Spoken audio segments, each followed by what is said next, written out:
welcome to the ICRIER Podcast. Our guest today is Payal Malik, visiting professor at ICRIER.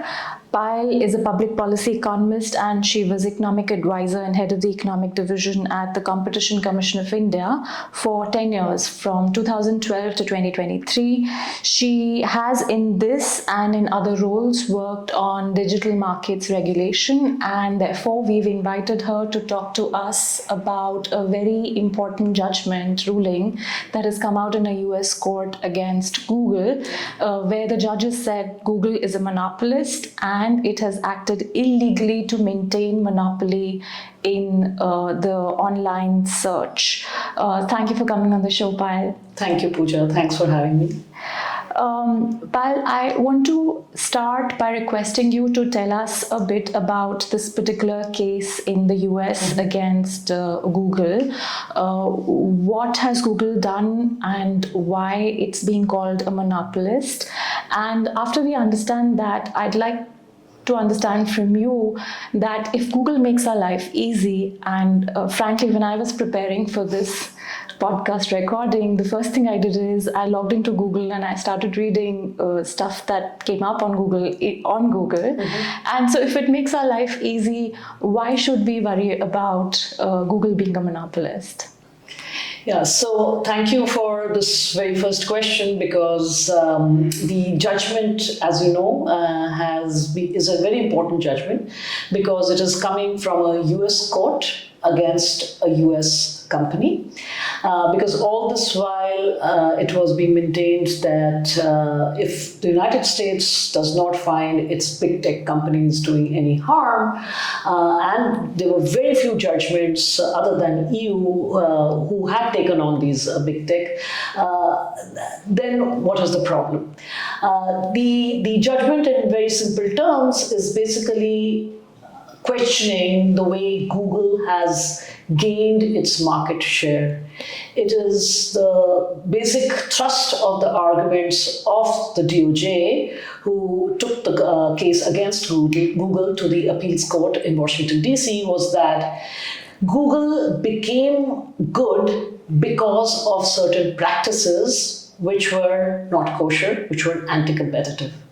And one of those practices was paying lots of money, running into billions and billions of dollars, to phone companies to keep Google search as a preset default. What does that mean? Simply, whenever a consumer opens his or her phone, a new phone, Google would come as a default search engine. So not only did it pay Apple, but it paid Samsung, it paid even browsers such as Mozilla to keep Google as a default search engine. Now, in the competition law analysis, the question which Judge Mehta tried to answer was, is this competition on the merits? Did Google become good, or is Google's market share attributable to the fact that it is a good product?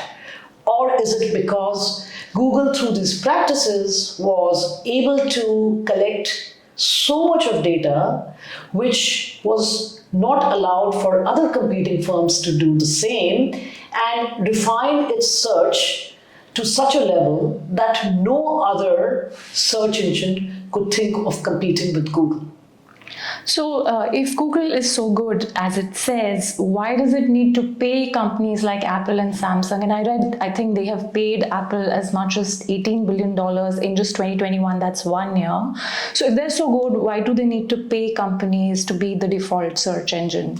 So it's a chicken and egg problem. So therein lies the rub, because they were not so good to begin with. In the sense, who knows, if you look at the counterfactuals, had Google not paid these companies billions and billions of dollars, and you're right, $18 billion. In fact, getting out that number was very difficult during the course of the hearings. And finally, through going through Google documents, it was figured out that they are paying this much amount to Apple and separate to Samsung, etc. Had Google not done this, so in antitrust law, you look at counterfactuals. Had Google not done this, it wouldn't have got access to what are known as choke point entries of the consumer into the internet. Consumer enters the internet either through its smartphones, through the browser, using the browser, or through its desktop or through the laptop. And if in the browsers which embed Google as the search engine, and the smartphones embed Google as a search engine. So what they are doing is closing all the points of entry for the consumer into the internet through its default search engine. This gave Google an unfair advantage, and unfairness is the word now coming in the lexicon of antitrust law. Unfair what? Because it did not gain the data advantage through normal competitive practices. It gained that data advantage by paying up to these entry points. In some sense, it was kind of a bribe. And then once it begins to get data from consumers, it keeps refining its search and other related apps, and becomes more and more powerful. And I think 90% of global searches take place on Google. That's right. So it's again. So the basic principle is very simple, because we economists tend to complicate things. But your simple question explains it all. That is it competition on merits? Did you become good because you were good to begin with? Or you became good because you indulged in certain practices which gave you this unfair data advantage? So the way search engines operate and the way search engines become good is they need huge amounts of data to refine their results. So when you Google, you get certain organic results and you get certain sponsored results. The sponsored results are advertisement based, and the organic results are on the basis of data which the consumers have been giving, so they know exactly what is the best match to your search.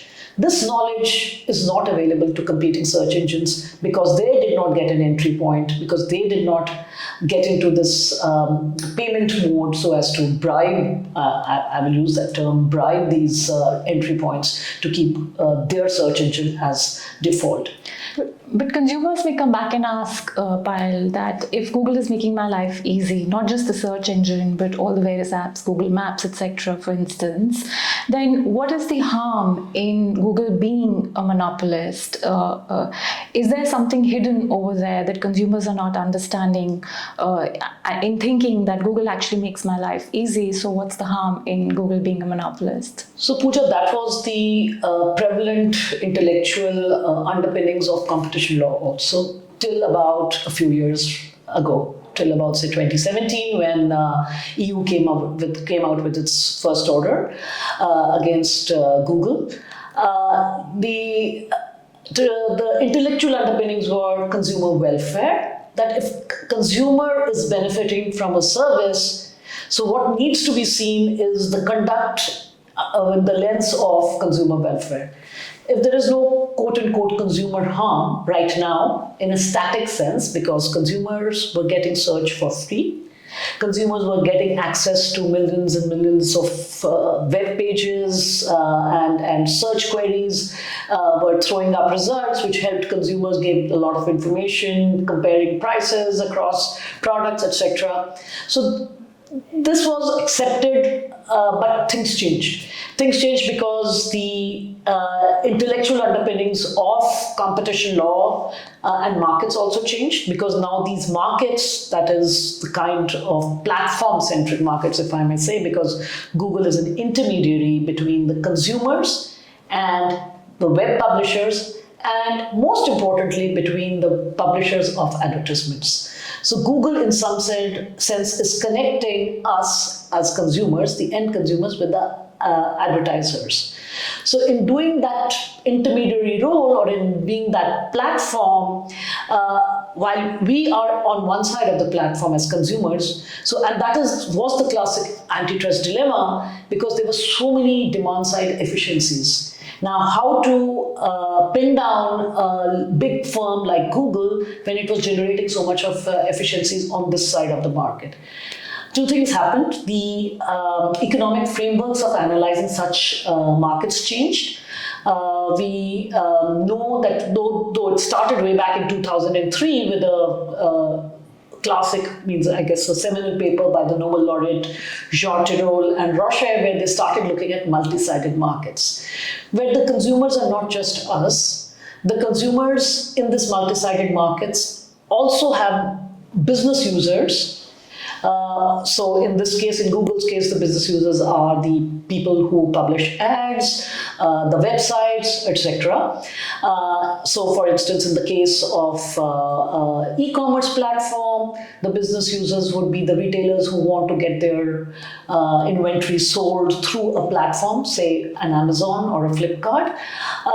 So a lot of business users and other users are dependent on these platforms.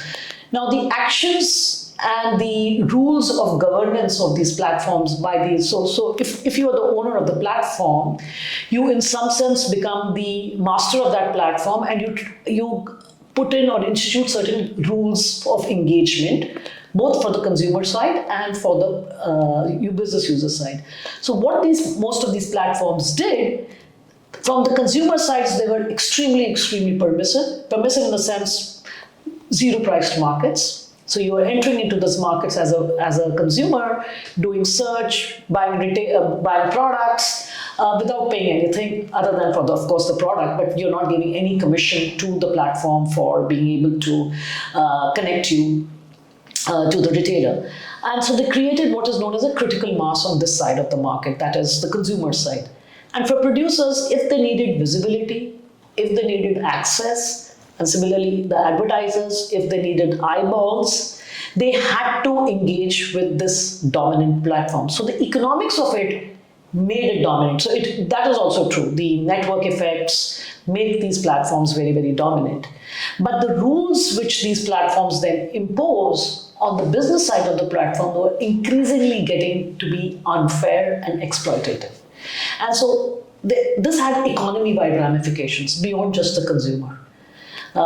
Retailers, app stores, restaurateurs, hoteliers, if we are looking at a hotel platform or a restaurant matching platform, all these entities which were dependent on these platforms started getting squeezed.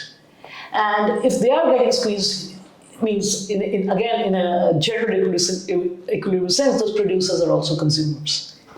Because if they are getting squeezed and all the rents are lying with the dominant platform, then in some sense, in the dynamic sense, the consumers are not well off. And even us, we may think this is a very static view of looking at things, that we may think we are in a very sweet spot as consumers.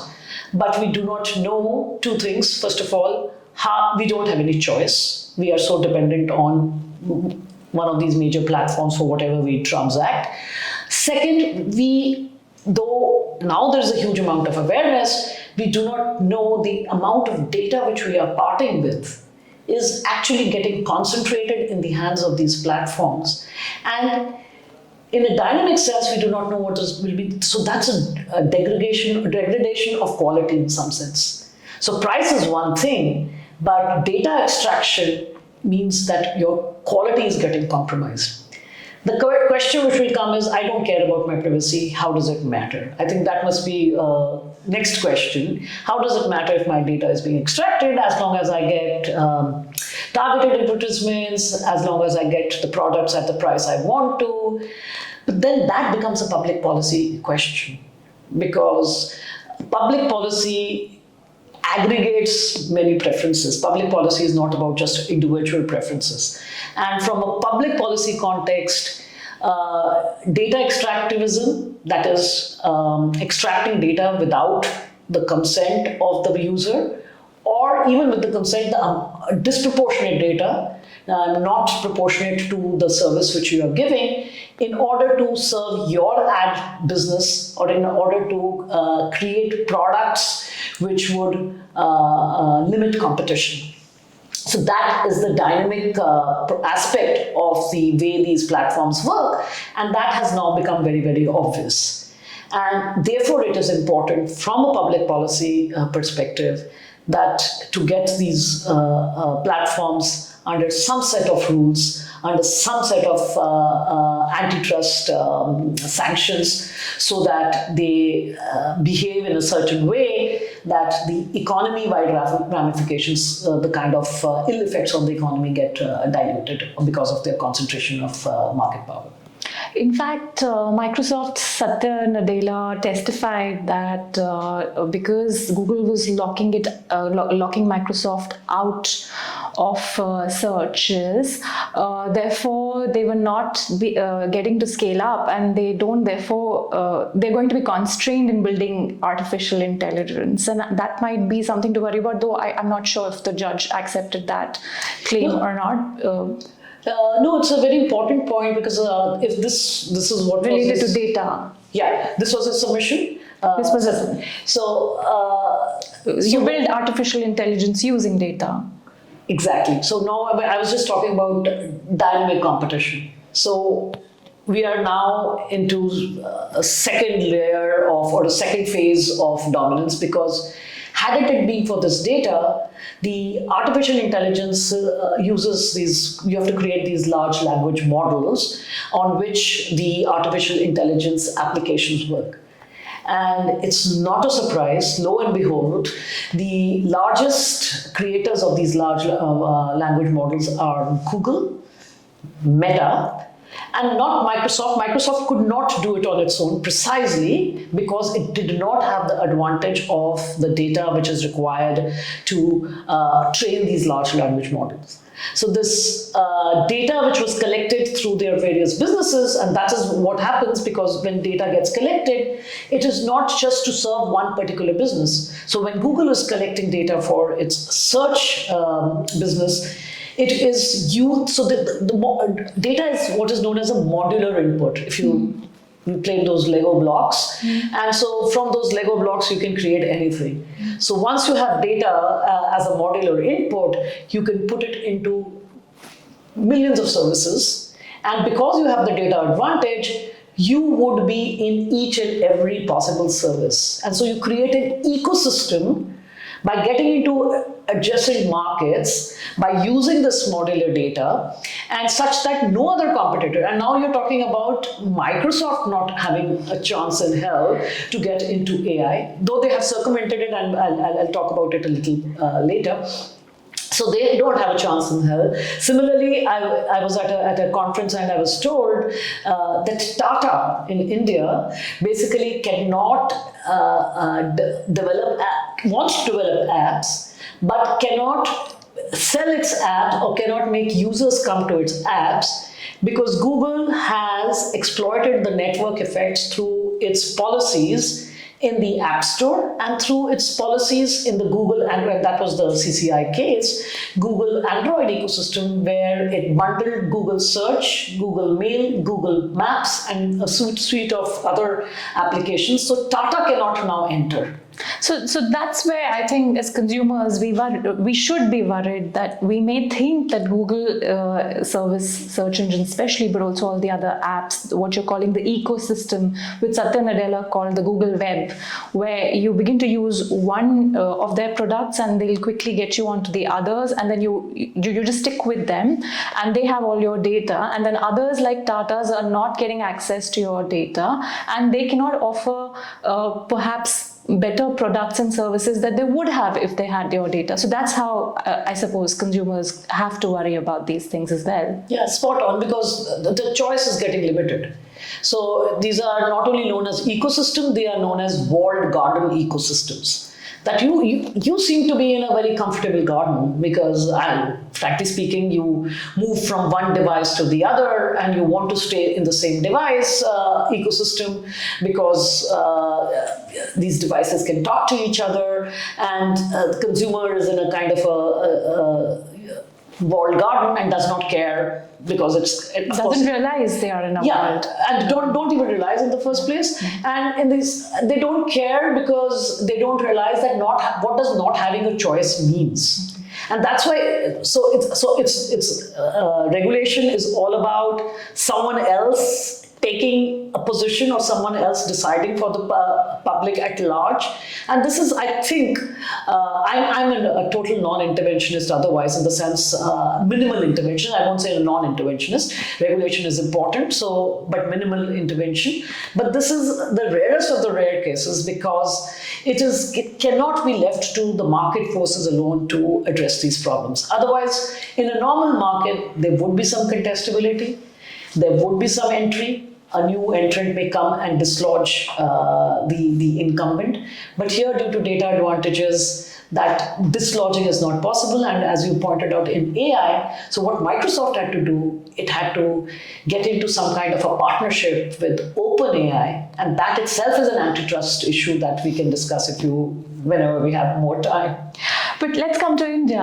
India is one developing country that has in fact passed strictures. The Competition Commission of India has passed strictures against tech giants, including Google.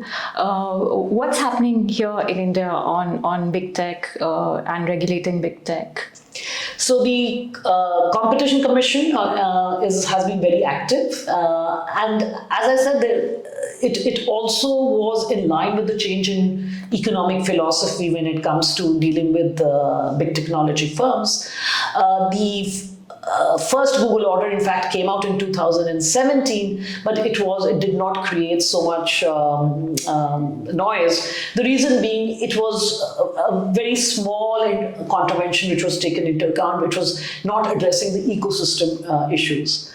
Then Commission came out with its final orders, a slew of final orders in end of 2022, where it reprimanded companies, not only Google, there were 2 orders against Google, but also dominant entities in India, for instance, who were the quote-unquote startups, but had now become dominant, for instance, Make My Trip.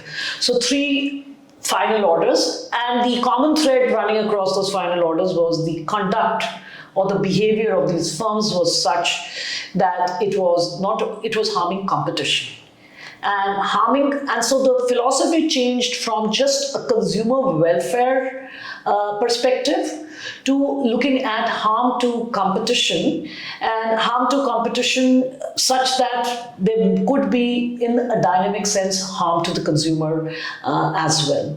Same question again. If I book a room on Make My Trip and I get a room for relatively less than if I were to pick up the phone and call a hotel and book a room, then why do I have to be worried about this particular competition case?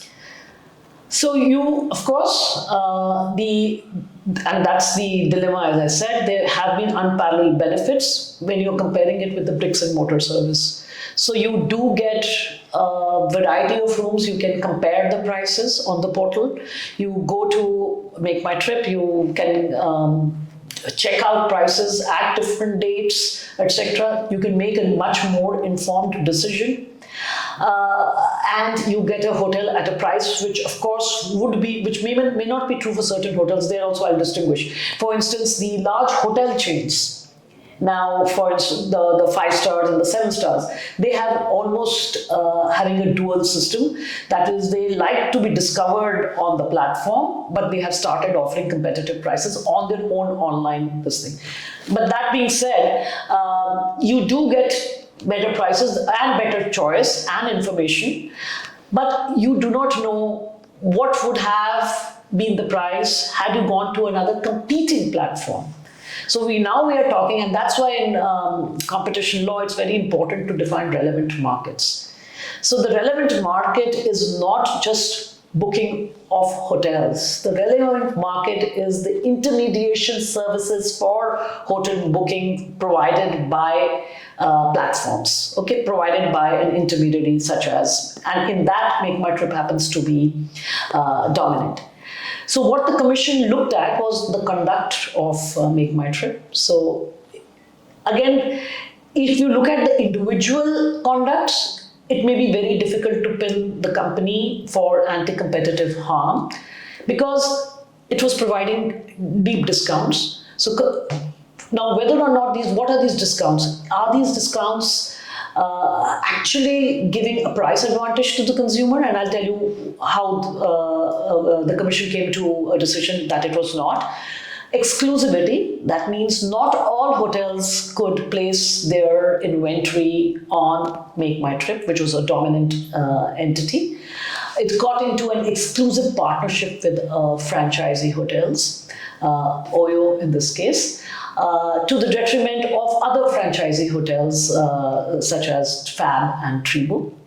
Third was something which is again a bit technical, what is known as price parity. Make My Trip expected of all its hotel entities to keep the same price, means not to have a lower price on a competing platform. So that is like saying a competing platform therefore could not enter and compete on commissions, because the platform makes money from the commissions, and show a price which was lower than what was on Make My Trip. In this sense, this is, if you really look at it, it is a standard legal category of price fixing. So discounts are available, but discounts may be available on a higher price. So the consumer does not know, because there is no counterfactual available, that what would hadn't it been for these practices, what would have been the price that the consumer would have got on a competing platform. So this ecosystem which they create through a web of conducts, which when you add up together, they lead to a competition harm. And the harm was also to the other side, that is the hoteliers, because of the exclusivity.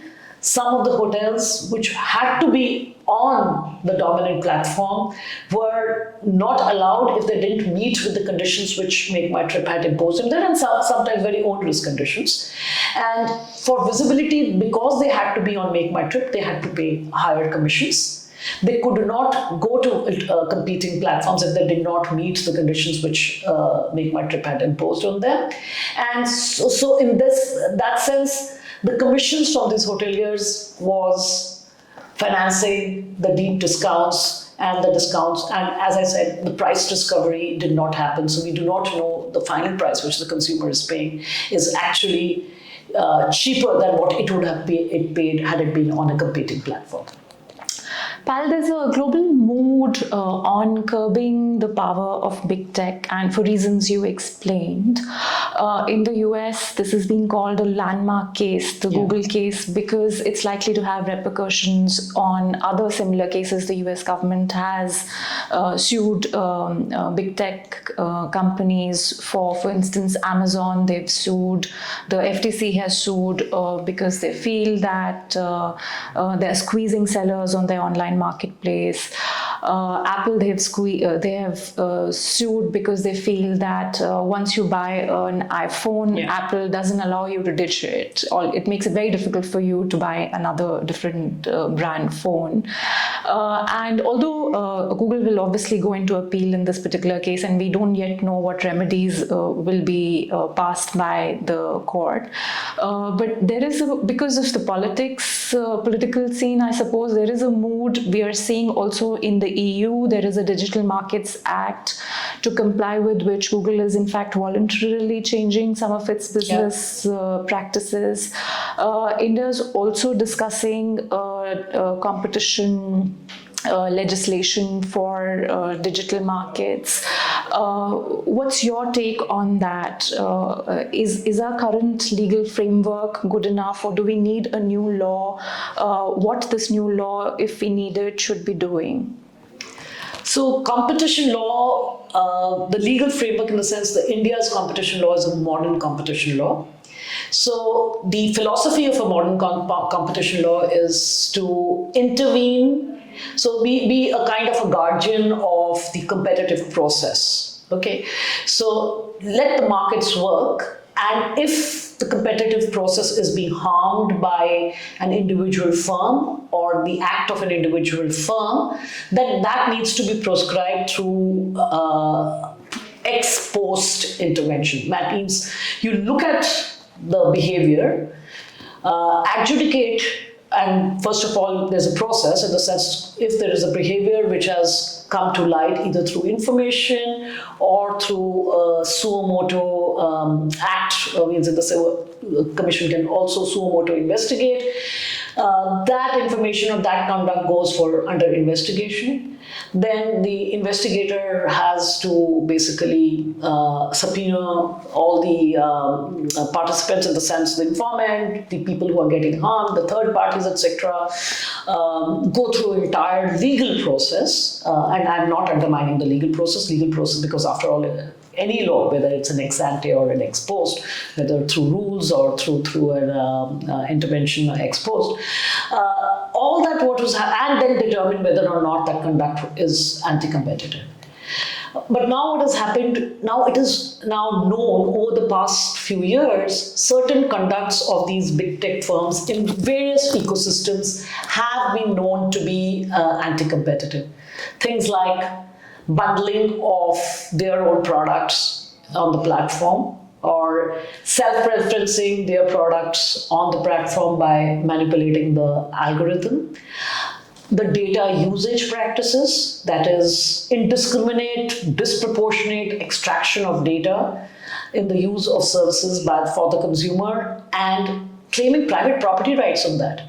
Because after all, if you look at the Data Protection Act, the data principle is you and me. The data principle is not the platform which is providing us the service. But because there were ill-defined property rights on that data, until date there are ill-defined property rights, that data becomes the property of the platform.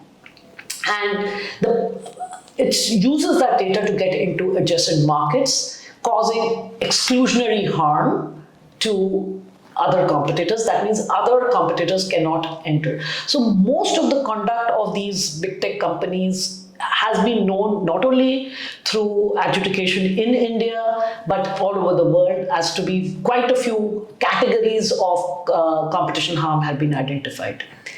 Now the question is whether or not should a case like this arise in a different setting in the ecosystem, but of a similar entity. Should the whole process be redone again? In the sense, to give you an example, the App Store behavior of Google Play Store has been sanctioned by the Competition Commission of India in October of 2022. A similar conduct by Apple in its App Store, should it go through the rigor of investigation again, or the fact that it has been established to be anti-competitive in one ecosystem, the same holds true in the other ecosystem? And the reasons have been spelled out.